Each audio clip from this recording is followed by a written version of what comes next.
Assalamualaikum warahmatullahi wabarakatuh. Dr. Hanif Al-Qadri kembali bersama Anda, saudara-saudara, teman-teman mahasiswa, calon seorang pengusaha hebat yang ada di tanah air. Mudah-mudahan.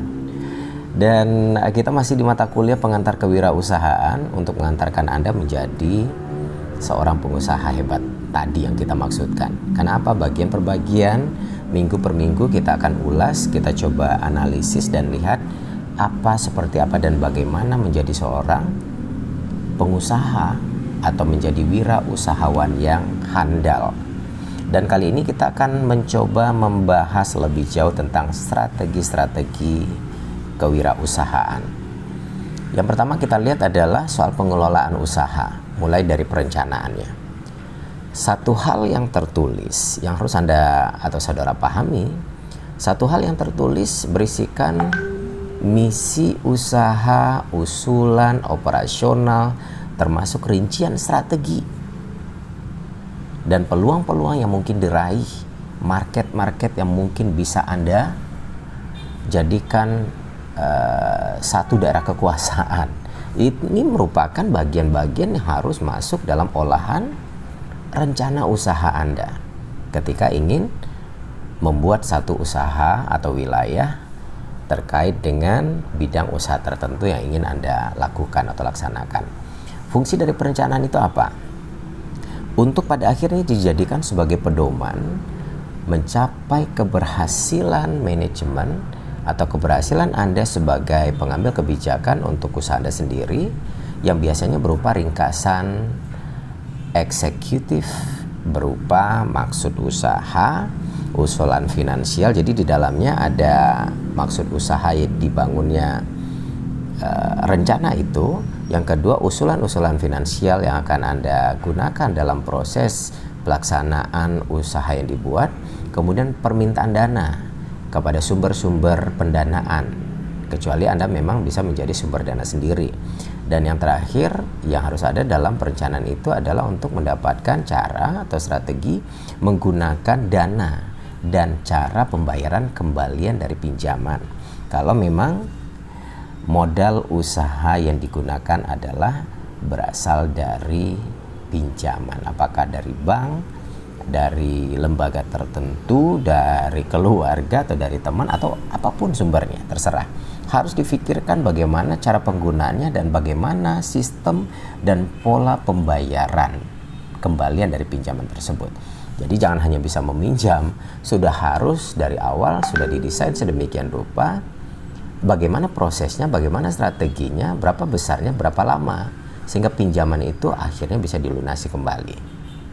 Nah, itu barangkali menjadi bagian awal sebelum menentukan strategi-strategi yang lain dalam kaitannya dengan pengelolaan usaha. Dan perencanaan usaha, ketika Anda memang ingin mengusahakan atau berencana ingin membuat satu usaha sendiri,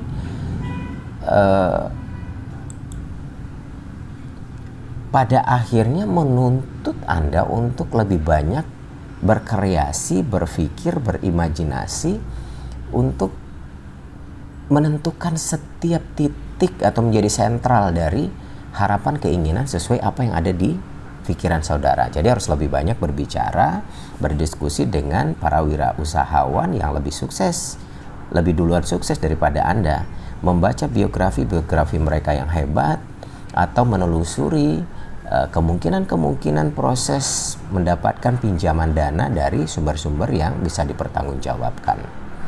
Jadi Anda memang lebih banyak berkreasi, kreativitas menjadi lebih muncul, lebih banyak berkomunikasi, lebih banyak bertanya, lebih banyak mencari, mendengar, dan menyimpulkan sesuatu untuk kemudian didesain dalam bentuk rencana atau rencana pengelolaan usaha.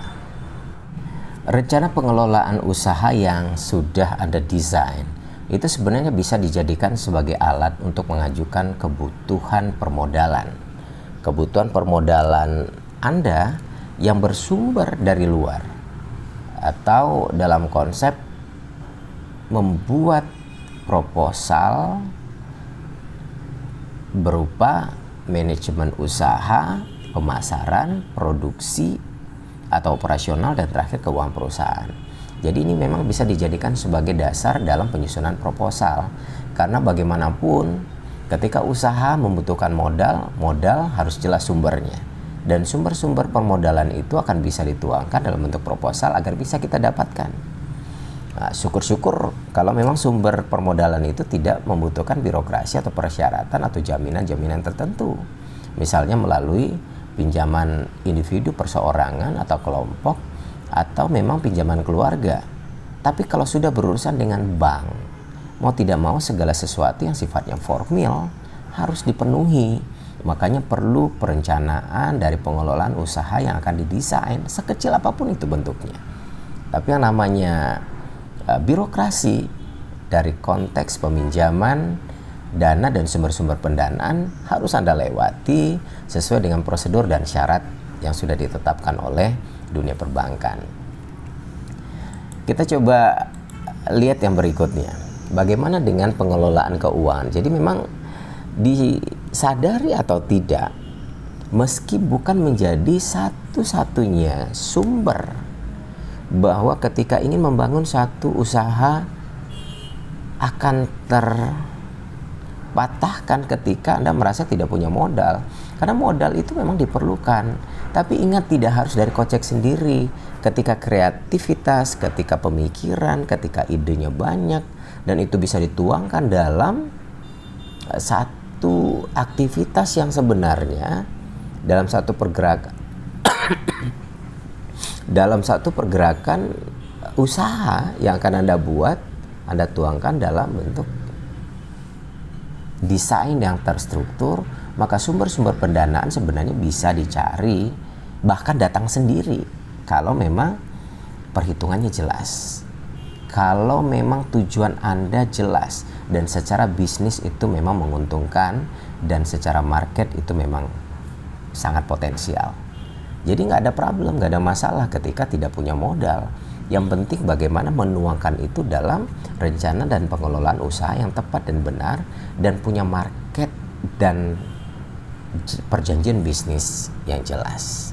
Sebegitu hebat dan sebegitu pentingnya arti modal dalam memulai sebuah usaha. Terus bagaimana pengelolaan keuangan yang dimaksud itu? Apa sebenarnya pengelolaan keuangan itu artinya?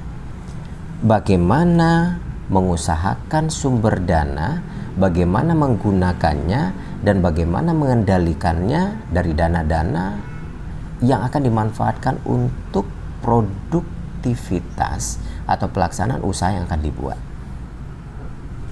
Jadi sekali lagi saya ingatkan, pengelolaan keuangan pada prinsipnya adalah bagaimana Anda bisa mengusahakan sumber-sumber dana yang memungkinkan, bagaimana pada akhirnya Anda bisa memanfaatkan dan menggunakan dana-dana yang didapatkan, dan bagaimana pula Anda bisa mengendalikan pada akhirnya bisa mengembalikan proses dari sumber dana yang Anda peroleh tadi.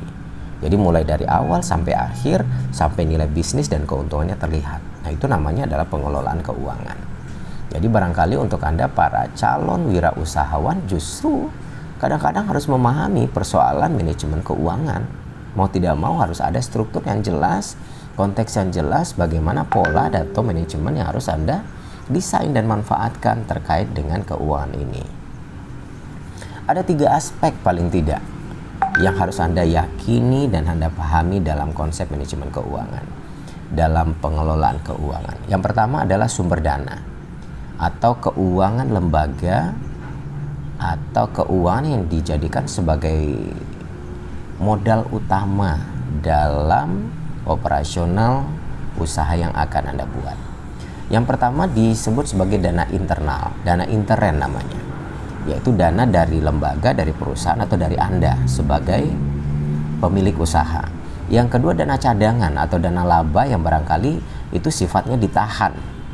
Jadi jangan mentang-mentang memiliki laba atau cadangan di awal itu sudah digunakan. Namanya juga cadang berarti untuk kondisi-kondisi tertentu yang memungkinkan dana itu bisa dimanfaatkan sehingga tidak kolaps. Termasuk dana-dana laba. Jangan hanya digunakan dalam bulan-bulan pertama atau tahun-tahun pertama dianggap itu memang laba yang dan terkesan menyenangkan untuk dimanfaatkan. Jangan itu dipakai dulu. itu dijadikan sebagai modal cadangan untuk kondisi-kondisi tertentu sebelum Anda betul-betul establish. Ya, dana eksternal yang kedua, yaitu dana dari pemilik atau penyertaan, kemudian dana dari pinjaman, debitor, atau dana bantuan program pemerintah pusat dan daerah yang bisa Anda manfaatkan, karena memang sekarang banyak sekali sumber-sumber dana dari pemerintah. Dari teman atau keluarga juga bisa disebut sebagai dana eksternal yang kira-kira mereka ingin menanamkan modalnya, tapi harus ada kejelasan dan kepastian pembagian keuntungan. Jangan hanya meminjam. Namanya orang menanamkan modal, berarti ada keuntungan-keuntungan yang harus mereka terima. Jadi jangan hanya pada saat Anda butuh Anda manfaatkan, ketika Anda benar-benar sudah establish Anda tinggalkan. Nah, jadi ada sistem penanaman modal, sistem kerjasama dalam konsep modal usaha bersama.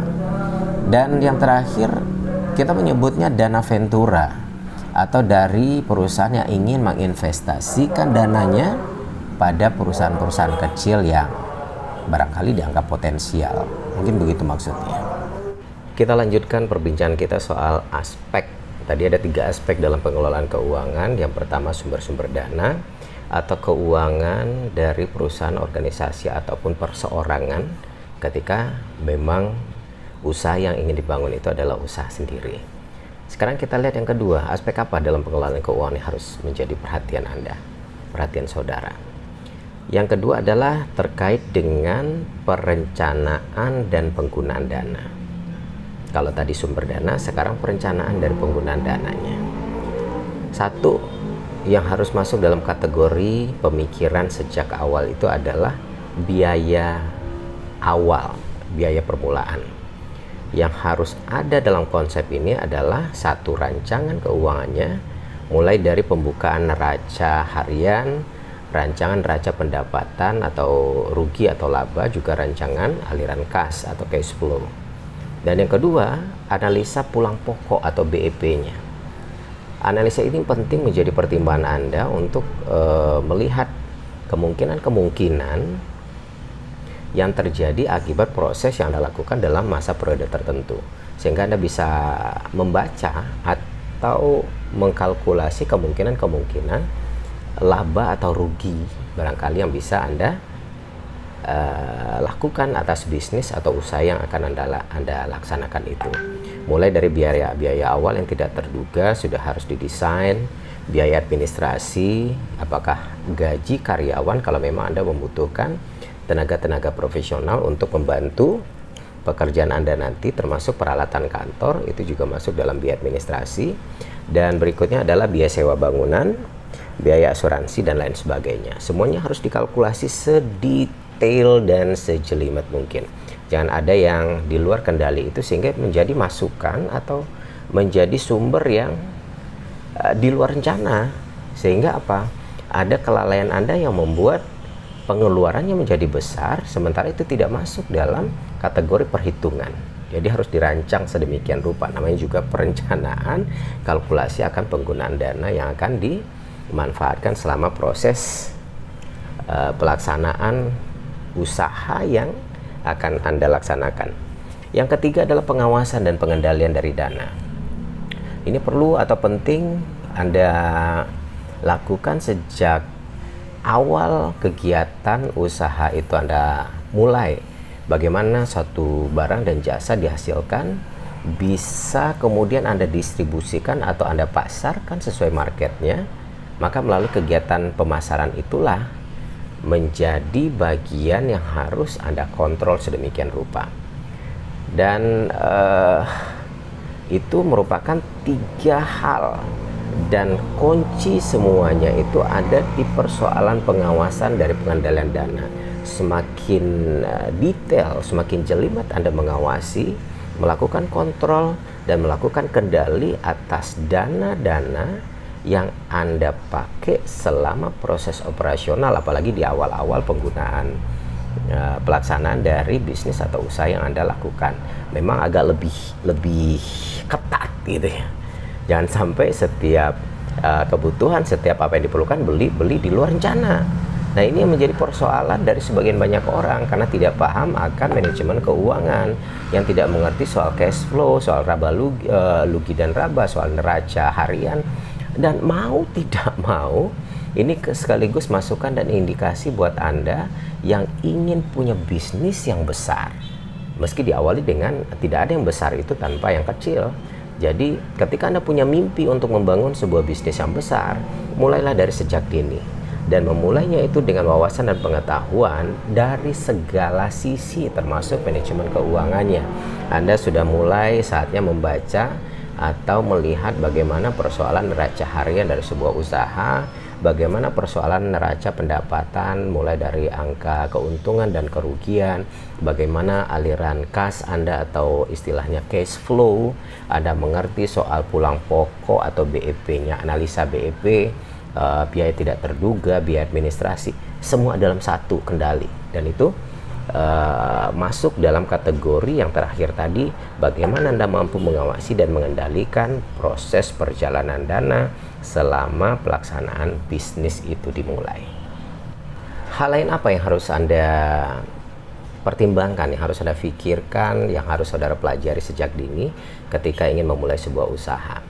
Yaitu persoalan terkait dengan pemasaran. Berarti Anda sudah mulai membaca dan melihat bagaimana teknik pemasaran, bagaimana strategi pemasaran. Yang jelas ketika bicara soal pemasaran itu adalah persoalan bagaimana suatu barang atau jasa yang dihasilkan dari jenis bisnis yang Anda tempuh, yang akan Anda laksanakan, itu dihasilkan, kemudian bisa didistribusikan atau dipasarkan sesuai dengan marketnya melalui kegiatan pemasaran. Sehingga apa, ini menjadi bisnis yang berkelanjutan, yang mendatangkan keuntungan di kemudian hari. Nah, ini yang disebut dengan istilah pemasaran. Dan pemasaran ini merupakan kegiatan yang meneliti banyak hal. Jadi harus Anda yakini ini adalah persoalan untuk melihat banyak hal. Satu, mulai dari kebutuhan atau keinginan dari konsumen, atau probe namanya. Jadi inisiasi berpikir jangan asumsinya kita atau saya, tapi asumsi ketika memulai bisnis, ketika menuangkan satu produk atau jasa, yang harus Anda pikirkan itu adalah kebutuhan dan keinginan konsumen. Karena pada akhirnya kita selalu akan bicara soal customer satisfaction. Jangan asumsinya kita, tapi asumsinya keluar. Kalau orang suka ini kira-kira gimana? Kalau saya menampilkan ini disukai nggak? Kalau begini rasanya, taste-nya cocok tidak sama mereka? Bukan saya suka belum tentu orang lain, tapi orang lain suka, ya udah, karena dia mengeluarkan uang untuk mendapatkan itu, dan kita mendapatkan keuntungan walaupun kadang-kadang tidak cocok sama seleranya kita. Tapi yang menjadi dasar utama adalah seleranya customer satisfaction. Yang kedua, dasarnya itu menghasilkan barang atau jasa. Artinya yang digarisbawahi, bisnis itu menghasilkan produk. Harus ada kejelasan terhadap quality produk. Kemudian menentukan price atau harga, kecocokan harga untuk areal atau daerah tertentu. Karena belum tentu harga di kota besar itu akan sama dengan harga yang di daerah. Meskipun produknya juga akan sama, harus ada pemikiran atau strategi bagaimana menggunakan price atau berpikir soal price sehingga ada daya jangkau kemungkinan membeli, sehingga market yang kita targetkan itu memang betul-betul menjadi target hidup yang menjadi tujuan utama dari konsumen pertama kita. Kemudian mendistribusikan barang dan jasa atau place, dan terakhir promotion. Jadi terkait dengan pemasaran, minimal 5 hal harus jadi pertimbangan Anda untuk melihatnya. Yang pertama adalah kebutuhan atau keinginan konsumen. Yang kedua, produknya, kejelasan produknya sesuai dengan kebutuhan konsumen. Yang ketiga, harganya sesuai dengan areal market dari konsumen yang kita ingin kejarkan. Misalnya kalau mahasiswa, cenderung memang harganya harga mahasiswa. Kalau memang kawasannya elit, ya monggo silahkan, harganya tinggi tapi kualitasnya kan seperti apa. Jadi akan menentukan, price menentukan di mana atau siapa target market dari konsumen yang akan kita kejar tadi. Kemudian pendistribusian barang atau jasanya, tempatnya di mana, seperti apa, bagaimana proses pemasarannya. Dan yang terakhir, dan ini kadang-kadang menggunakan bahkan memakan biaya yang tidak sedikit, terkait dengan promotion. Tapi untuk media sosial sekarang menjadi Anda lebih digampangkan memanfaatkan media sosial. Jadi kalau bisa Anda pebisnis adalah Anda pengguna media sosial. Hampir ke semua media sosial bisa dimanfaatkan. Dan itu menjadi link dari pekerjaan Anda, link dari usaha Anda, link untuk mendapatkan konsumen, link untuk mendapatkan nilai atau masukan dari setiap konsumen yang akan memanfaatkan atau merasakan langsung dari produk atau jasa yang Anda hasilkan ataupun tidak. Karena ya namanya promosi, ya dari mulut ke mulut, ya dari satu medsos ke media sosial yang lain, sehingga itu akan menjadi jejaring yang tidak pernah bisa diputus. Nah, ini akan menguntungkan Anda suatu saat nanti. Baik teman-teman mahasiswa, selanjutnya apa yang harus dipertimbangkan dalam kaitan dengan strategi dan pemasaran tadi? Yang berikutnya harus ada dalam pertimbangan Anda, dalam pikiran Anda saat ini sebelum memulai usaha itu adalah strategi pemasaran. Strategi pemasaran jenis apa yang Anda gunakan atau strategi mana yang sepantasnya cocok untuk Anda manfaatkan. Yang pertama mulai dari perencanaan pemasaran, yang kedua mix marketing namanya, bagaimana membaurkan berbagai jenis pola marketing, dan yang terakhir adalah kiat pemasaran atau usaha baru. Mulai dari mencari peluang pasar, tempat yang tepat, banyaknya barang yang dibutuhkan, termasuk penentuan target apa yang hendak kita capai dan diinginkan oleh para calon konsumen. Berat dong? Iya berat. Untuk memulai usaha memang butuh energi, pemikiran, tenaga, bahkan biaya yang tidak sedikit. Karena itu akan berbayar lunas nanti, malah akan memberikan keuntungan yang berlipat ganda. Bahkan Anda bisa menjadi bos dan menghidupi banyak orang. Jadi kalau ingin sesuatu yang besar, pasti butuh energi juga yang besar. Mustahil energi sedikit menghasilkan sesuatu yang besar. Jadi kadang-kadang tidak hanya sekadar bisa bermimpi, tanpa usaha juga mustahil. Maka dalam membangun sebuah bisnis perlu usaha yang kuat, pikiran yang kuat, pengalaman yang besar, mau mencoba, jatuh kemudian bangun lagi, mau berkomunikasi dengan banyak orang untuk meraup pengalaman dan energi positif dari mereka. Ya itu sudah Anda mulai dari sekarang, nggak bisa nanti saja. Maka mata kuliah pengantar kewirausahaan ditujukan bagaimana ini bisa mengantarkan Anda sehingga Anda memiliki daya pikat, daya pesona, strategi, kemampuan berpikir, paradigma terhadap kondisi-kondisi ini, termasuk bagaimana pada akhirnya Anda benar-benar bisa menjadi seorang wirausahawan yang handal dengan pengalaman dan sesuatu yang sudah Anda desain sejak dari awal ini. Oke, kita balik ke konsep yang tadi, perencanaan pemasaran. Mulai dari perencanaan pemasaran. Jadi bicara soal strategi pemasaran diawali dengan perencanaan, yaitu apa yang harus ada dalam perencanaan pemasaran. Mulai dari penentuan kebutuhan. Penentuan kebutuhan atau keinginan dari siapa? Saya atau konsumen? Jawabannya adalah konsumen, bukan saya. Artinya Anda perlu, kudu, wajib, harus. Ketika memulai usaha wajib melakukan riset pasar. Apa kebutuhan masyarakat sekarang? Apa keinginan anak muda sekarang? Kalau memang target Anda adalah anak muda, apa yang diinginkan anak muda sekarang? Contoh untuk hari ini, kenapa muncul banyak sekali bergentayangan kafe-kafe dengan tingkat desain interior yang macam-macam? Karena anak muda sekarang memang butuh konteks, butuh tempat yang nyaman untuk duduk bersama mereka, untuk berbicara banyak hal dalam batas waktu yang cukup lama. Maka kenyamanan dan eksklusivitas, keindahan, bahkan anak-anak muda sekarang memang fokusnya untuk segala sesuatu butuh cerak dulu, foto dulu. Maka ada sudut-sudut tertentu yang bisa dijadikan sebagai daya tarik untuk mereka bisa datang. Nah, ini yang dimaksud dengan Anda perlu melakukan riset pasar. Jadi jangan akunya, saya maunya ini, enggak begitu. Apa maunya konsumen? Apa maunya calon konsumen Anda dalam teropong mata sebagai penentuan kebutuhan, keinginan atau riset pasar yang Anda lakukan. Yang kedua adalah memilih pasar atau sasaran khusus. Harus ada kejelasan, kekhususan. Jangan terlalu semua diraup. Harus ada kekhususan sehingga menentukan konsumen, kejelasan konsumen Anda. Namanya adalah segmentasi pasar. Jadi harus ada kejelasan tembakan segmen mana yang mau diambil. Sehingga Anda fokus bisa melakukan orientasinya sesuai dengan segmen itu. Yang ketiga, menempatkan strategi pemasaran dalam persaingan, ini jelas. Dan yang keempat, melakukan pemilihan terhadap berbagai macam strategi pemasaran dengan menggunakan marketing mix. Jadi manfaatkan semua pola marketing di mix, sehingga apa, memberi keuntungan untuk semua hal. Jadi pola baik dari pola ini, hal yang baik dari pola marketing ini Anda tarik dari satu marketing mix yang baik. Saya percaya mungkin akan muncul keraguan dalam pikiran Anda. Apa pula maksud dari bauran marketing mix ini? Marketing mix yang dari tadi beberapa kali saya jelaskan. Secara konsep gini, bauran marketing mix itu artinya adalah kebutuhan dan keinginan konsumen, satu. Yang kedua, menghasilkan barang atau jasa, dua. Yang ketiga, harus ada dalam pikiran Anda ketika memarketingkan usaha Anda itu dalam menentukan harga. Dan yang keempat, bagaimana pendistribusian barang dan jasa. Dan yang kelima, promosinya. Dan ini harus dimix sedemikian rupa dalam satu pola marketing yang ingin Anda lakukan.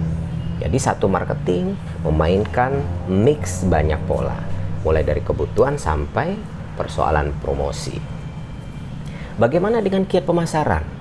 Namanya juga usaha baru, butuh kiat dan strategi tertentu. Kapan perlu, yang strategi jitu yang barangkali belum pernah dilakukan orang lain, atau kalau pernah dilakukan orang lain, Anda baca kemungkinan itu bisa dilakukan atau Anda laksanakan sesuai dengan bidang atau jenis usaha yang Anda pilih. Mulai dari cara peluang pasar, mencari peluang-peluang pasar ketika ingin memanfaatkan pemasaran itu. Jadi kiat-kiat itu perlu menjadi dasar Anda untuk berpikir sehingga peluang-peluang pasar itu bisa dimanfaatkan. Yang kedua adalah tempat yang tepat. Banyaknya barang yang dibutuhkan, tentukan target market apa yang hendak kita capai. Jadi kiat pemasaran usaha baru itu minimal 4. Pertama, Anda harus cari peluang pasar. Yang kedua, tempat yang jelas dan tempat yang sangat kondusif, sangat menentukan, memungkinkan untuk setiap orang yang menjadi target customer Anda gampang mencapainya. Misalnya kalau target market Anda adalah mahasiswa, otomatis arealnya adalah di sekitar perguruan tinggi. Nah, itu maksudnya. Kalau target market Anda adalah muslim, misalnya makanan halal, maka beradalah di pusat-pusat masyarakat yang beragama Islam. Begitu juga sebaliknya. Itu salah satu bentuk pemikiran tempat yang tepat. Dan ini harus jadi perhatian. Jangan sampai Anda ingin mencapai target market muslim, tetapi Anda justru menjualnya atau berada di kondisi atau di masyarakat yang pembauran agamanya sangat multi, sehingga kemungkinan Anda untuk mendapatkan pasar konsumen itu menjadi lebih kecil dibandingkan ketika Anda ada di areal muslim yang sebenarnya. Nah, begitu juga dengan banyak barang yang dibutuhkan. Anda harus berpikir customer Anda seberapa banyak, sehingga risiko untuk bisa menyiapkan itu sangat-sangat potensial memberikan dampak kepada usaha Anda. Jadi harus bisa diperhitungkan sejak dini bagaimana dan berapa banyak barang yang dibutuhkan dalam pemasaran usaha yang baru yang akan Anda laksanakan. Kemudian menentukan target yang hendak Anda capai selama proses pelaksanaan bisnis baru yang Anda pilih. Kemudian kita perlu juga berpikir soal teknik pengembangan usaha. Mulai dari perluasan skala ekonomi, dalam bahasa kerennya, dalam bahasa ekonominya adalah economic of scale, yaitu menambahkan skala produksi, tenaga kerja termasuk teknologi kekinian, sistem distribusi dan tempat usaha. Itu namanya ada perluasan ekonomi. Perluasan skala ekonomi. Dan teknik pengembangan usaha yang kedua adalah perluasan cakupan usaha atau economy of scope. Scope-nya diperluas. Diverifikasi usaha ekonomi yang ditandai oleh biaya produksi total bersama. Misalnya gini, menambah jenis usaha baru, produk dan jasa baru yang berbeda dari sekarang yang Anda produksi. Jadi membutuhkan segala sesuatu yang tuntutannya lebih besar dan lebih tinggi. Namanya juga perluasan. Pasti yang begini, kalau perluasan akan menjadi begini. Kalau usahanya biasanya orientasinya A, sekarang ditambah B menjadi lebih lebar. Dan itu economic of scope. Tapi itu nanti ketika usahanya sudah berjalan, ini perlu dijadikan sebagai teknik pengembangan usaha. Baik teman-teman mahasiswa, di tengah kebingungan saudara, namanya juga hal baru yang mulai diresapi, mulai dianalisis. Tapi saya yakin untuk Anda yang tertarik menjadi bos, menjadi wirausahawan yang hebat, untuk menjadi kaya raya, mempekerjakan orang lain, justru tidak menjadi anak buah, ini harusnya menjadi kunci sukses untuk Anda hidup di kemudian hari sepasca Anda selesai di perkuliahan di level S1 ini. Sehingga harusnya Anda menjadi sesuatu yang sesuai dengan mimpi Anda. Kalau hanya menjadi anak buah orang, bekerja di BUMN, memang gajinya gede. Jadi PNS memang gajinya standar, sudah ditetapkan, dan ada jaminan di hari tua. Tetapi Anda tidak akan pernah menjadi orang kaya raya sesuai dengan ekspektasi Anda. Bagaimana bisa menghidupkan, mempekerjakan banyak orang, bagaimana berkeliling dunia, itu hanya bisa dilakukan oleh para bos. Dan wirausahawan adalah menghasilkan calon-calon bos masa depan. Mudah-mudahan di kelas virtual ini akan muncul banyak sekali calon bos masa depan. Amin. Kita masuk ke session terakhir, bagian terakhir. Saya ajak Anda untuk menjelajahi, menganalisis bagaimana persoalan manajemen strategi kewirausahaan. Paling tidak ada beberapa hal yang harus Anda pertimbangkan. Yang pertama adalah manajemennya, manajemen kewirausahaan, yaitu menyangkut semua kekuatan perusahaan yang menjamin, atau organisasi atau usaha bisnis Anda yang menjamin bahwa usaha Anda betul-betul bisa eksis dan berjalan sesuai dengan harapan Anda di kemudian hari. Jadi ini menjadi pertimbangan matang. Dan yang kedua, strategi kewirausahaan. Strategi kewirausahaan berarti terkait dengan market leader, yaitu strategi bagi pemimpin pasar, dan strategi bagi yang bukan pemimpin pasar adalah perusahaan memiliki posisi kuat dan memiliki strategi tertentu. Tapi untuk bisnis seperti Anda yang akan dimulai perseorangan atau join kerjasama dengan rekan-rekan Anda, barangkali strategi market leader itu menjadi uraian yang perlu Anda analisis lebih jauh. Kemudian yang harus tidak bisa tidak sampai tahap ini, sampai kemudian hari ketika usaha sudah dimulai, harus mampu menjaga dan memelihara semangat atau spirit wirausaha. Gimana? Yang tujuannya adalah untuk mendorong perilaku kreatif. Jadi tujuan dari mata kuliah ini secara tidak langsung, pengantar kewirausahaan ini adalah untuk mendorong Anda, pemilik atau calon-calon wirausahawan, mendorong perilaku kreatif agar Anda nantinya memperoleh keuntungan di pasar bisnis yang sebenarnya dengan cara mendidik wirausaha tentang pelayanan perusahaan atau pelayanan bisnis terkait banyak hal, khususnya tentang alasan mereka membeli produk dan jasa yang Anda hasilkan, tentang keinginan dan kebutuhan customer Anda, sehingga fokus customer satisfaction bisa terpenuhi. Kemudian mendidik wirausahawan, calon-calon wirausahawan untuk perbaikan produk dan pemasarannya. Dan terakhir, bagaimana menciptakan iklim yang kreatif, iklim yang inovatif, iklim yang positif, yang mendorong ide-ide kreatif muncul, khususnya untuk anak muda seperti saudara. Harusnya anak muda yang hari ini kaya sebagai generasi milenial, kaya dengan kondisi media sosial yang begitu luar biasa untuk hari ini, itu harusnya bisa Anda manfaatkan sebagai cikal bakal menjadi wirausahawan yang handal, karena setengah kekuatannya sudah ada di tangan Anda. Oke, baik, mudah-mudahan ini bermanfaat untuk Anda, sehingga doa saya dan doa Anda, keinginan kita bersama, betul-betul bisa menjadikan cikal bakal, menjadi dasar berpikir untuk membuat Anda bisa terampil menjadi calon wirausahawan masa depan yang hebat. Dr. Hanif Al-Qadi pamit. Wassalamualaikum warahmatullahi wabarakatuh. Sampai jumpa.